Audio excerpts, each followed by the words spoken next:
Friedrich Nietzsche, filósofo alemán 1844-1900, fue uno de los personajes con mayor influencia en la filosofía posmoderna, debido a sus incontables obras acompañadas de interpretaciones y críticas de toda índole acerca del ser humano. El campo donde Nietzsche se desenvolvió en primera instancia fue en el del vitalismo, o la filosofía de la vida, mediante la cual buscaba hacer oposición a la razón y a la experiencia que los filósofos modernos habían planteado como fuentes del conocimiento y la verdad. Por tanto, trabajó desde la más dura crítica hacia la cultura establecida en distintos rangos filosóficos, científicos, morales y artísticos, entre otros. A través del vitalismo tomó una posición contraria al idealismo de Hegel y al positivismo de Comte, y siendo uno de los principales representantes de esta corriente, hizo valer sus preceptos, defender el irracionalismo y afirmar a la vida como la realidad radical del ser humano. Asimismo, el vitalismo consideraba que la razón no era la única facultad que el hombre podía utilizar para conocer la verdad, siendo que la intuición, el instinto, la inspiración poética, el inconsciente, entre otros, eran herramientas que le nutrían y ayudaban en dicha tarea. Básicamente, su filosofía vitalista rechazaba la mediocridad y el convencionalismo de la moral tradicional, así como el sistema de valores existente en la época, mientras que, de manera positiva, resaltaba la autonomía del hombre de cualquier trascendencia religiosa que le impidiera ser un nuevo tipo de ser.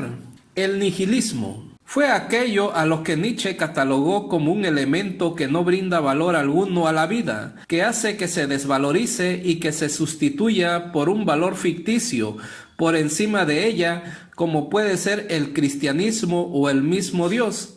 La perspectiva de Nietzsche sobre el nihilismo radicaba en la abundancia de valores inadecuados y ficticios en la cultura occidental, en aceptar la incoherencia de aquello que no tiene sentido y carece de valor de la realidad. En sí, el nihilismo es una señal de la falta de valores y de la incapacidad de dar respuesta a preguntas que tenían la orientación de Dios. Sin embargo, dentro de la dialéctica que contempló Nietzsche, el punto positivo era el negar para afirmar, el destruir para crear, y por ello se negaba para hacer surgir nuevos valores como la voluntad de poder y el superhombre, de los cuales hablaremos más adelante.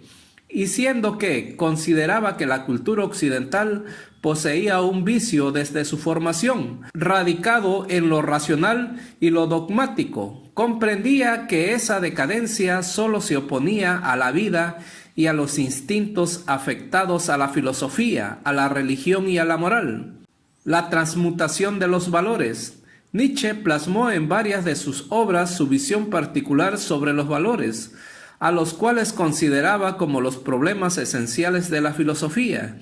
Debido a esto, realizó una transmutación o transvaloración de los valores. Este pensamiento recaía en que se debía reconocer que solamente la vida puede ser el fundamento último de todos los valores, puesto que la afirmación del valor de la vida significaba la transmutación de todos los valores existentes, eliminando así factores de desequilibrio humano. En su obra, La genealogía de la moral, un escrito polémico, Nietzsche propuso la formación de un sistema consistente en la que la categoría de la moral existente fuera dependiente de la forma en la que se reconozca el valor de la vida y de cómo se puede ajustar a la voluntad de poder.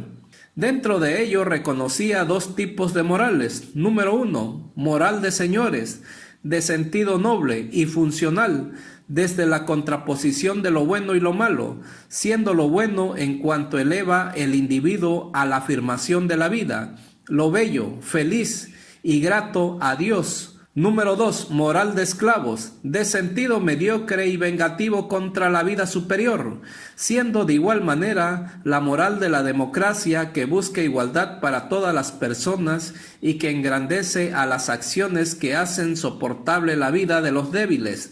De igual manera se contrapone lo bueno y lo malo, siendo lo bueno aquello referente a pobreza, carencia, impotencia, enfermedades y lo feo. El eterno retorno. La obra Así habló Zaratustra fue la principal pieza que elaboró Nietzsche en su andar filosófico y en ella realizó una crítica severa contra la religión, la metafísica y la moral, posicionándose a su vez y de manera positiva con la filosofía. Uno de los apartados más importantes de su libro fue en el que habla del eterno retorno o la circularidad del tiempo, teoría consistente en que la distinción entre pretérito y futuro no surge del tiempo en sí, sino que se define desde el punto de vista de cada individuo. Es decir, si alguien considera algo como pretérito, otra persona puede perfectamente visualizarlo como futuro.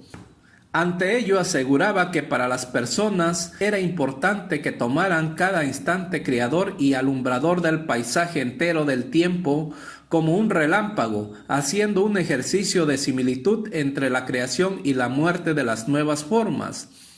De igual manera, Nietzsche contemplaba el eterno retorno como un sí a la vida que afirmaba los valores existentes y el deseo de que pudiera repetirse en un ciclo eterno en el que nace y muere las personas, repitiéndose por siempre.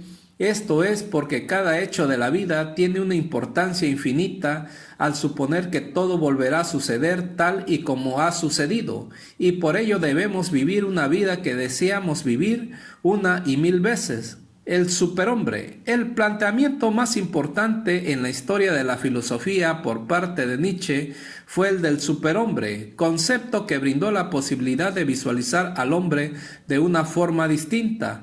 Para entenderlo, es necesario conocer cuál era la consideración previa que tenía hacia el hombre. Número 1. Un ser miserable que despreciaba a la tierra, el cuerpo y el instinto, posicionándose entre una bestia y el superhombre. Número 2. Un animal defectuoso que dentro del universo era la única especie que aún estaba por terminar. Por ello, argumentaba que la única solución era tomar el riesgo de hacerlo superarse y o que se quedara en la animalidad por la resistencia que presentaba para superar los valores del pasado y construir un nuevo sentido de la humanidad. Ante ello, creó la imagen del superhombre consistente en la transformación total del sujeto tradicional, que se mantenía inmóvil, pero que dentro de sí poseía una capacidad creadora destacable y las fuerzas para sobresalir gracias a la voluntad de poder. Eran varios los factores necesarios para que las personas alcanzaran el estatus de superhombre. Número 1. Aprovechar que la vida tenía una fuerza enorme y se encontraba en un proceso evolutivo constante. Número 2. Superar la moral tradicional inmersa en la decadencia y el desequilibrio para encontrar una nueva moral en sintonía con la naturaleza. Número 3. Expulsar a Dios de sus interiores, ya que era necesario en la búsqueda de la superación. Ante esto, Nietzsche afirmaba que Dios ha muerto y con ello solo quedaba el hombre que podía lograr superar sus barreras hasta ser un superhombre. Ante tal afirmación de la muerte de Dios, para dar paso al superhombre, realizó una metáfora sobre las 3 transformaciones del espíritu. Número 1. Camello. Transformación que le permite soportar grandes pesos inclinándose ante la omnipotencia de Dios y la ley moral. Número 2. León. Transformación donde se destruye los valores tradicionales. Número 3. Niño. Transformación que significa la nueva capacidad del hombre para desarrollar valores que le permiten ser un superhombre.